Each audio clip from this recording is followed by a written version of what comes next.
Hi everyone, Max and the Millions, chapter 26. Max swung down from the ceiling fan and landed on the bed, his heart pounding. He tore off the fencing mask and goggles. "How did you know the keys were in his pocket?" said Sasha. "Lucky guess," said Max. "And it worked. Look at them." The people around the pile of clothes were celebrating, and that wasn't all.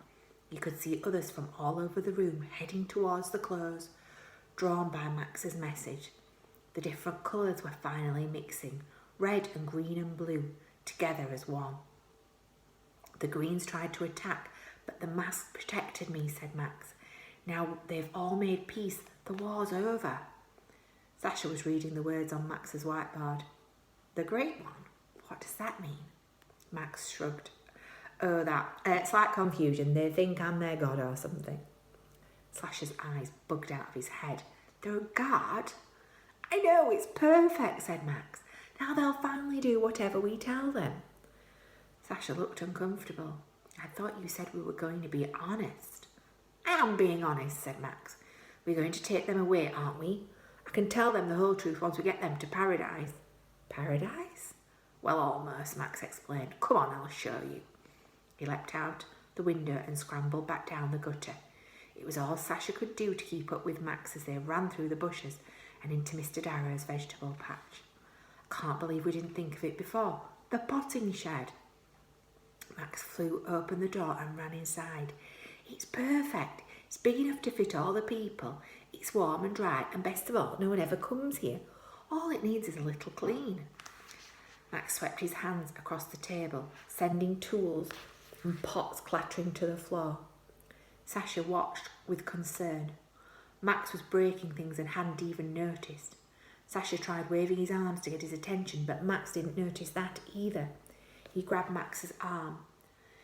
"Max, are you sure about this? You said we had to do everything perfectly, or it could go wrong.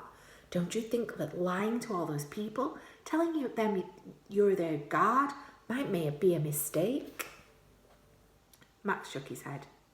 "We stopped them from fighting each other, and now we're giving them a place they can live in safety for the rest of their lives. Surely one lie has got to be worth all that." Sasha fumbled. I suppose."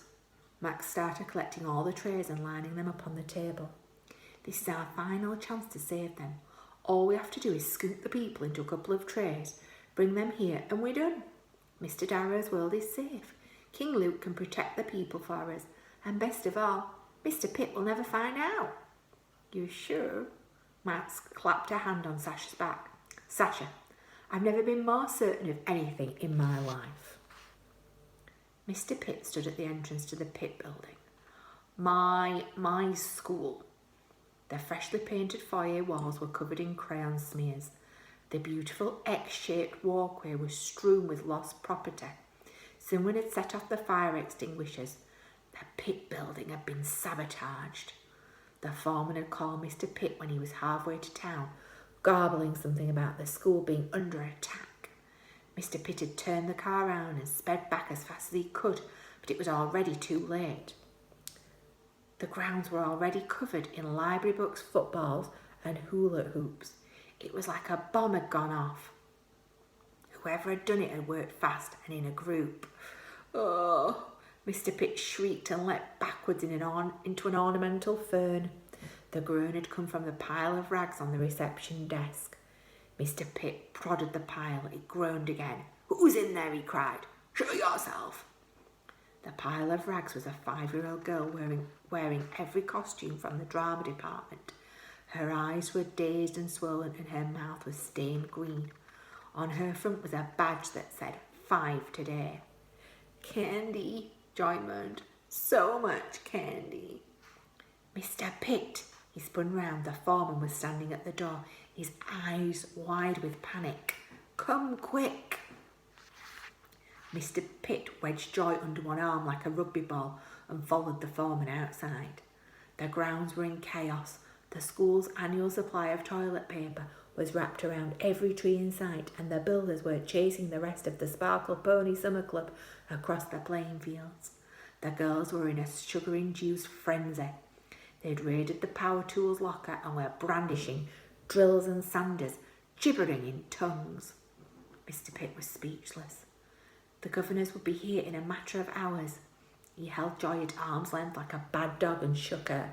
How did this happen? Where are Max and Sasha? Joy pointed with a shaking hand. Boarding house, top floor. Mr. Pitt looked up. There, clambering down the side of the boarding house and running into the bushes, were Max and Sasha. He looked at the window they'd just climbed out of. Mr. Darrow's bedroom. The veins on his forehead pinged like buttons bursting on his shirt. Darrow! Of course it all made sense now. Pitt had foolishly thought he was rid of Mr. Darrow. The man had been the thorn in his side ever since he came to St. Goliath's, and now Max and Sasha were trying to continue his legacy right under his nose. That was why Max had returned to school early, so he could humiliate Mr. Pitt in front of the governors. So he could destroy his plans for greatness at the last second. Mr. Pitt knew exactly what he had to do now. He should have done it when he first had the chance. Stamp out every scrap of Mr. Darrow's memory, once and for all. Mr. Pitt turned to the boarding house and smiled.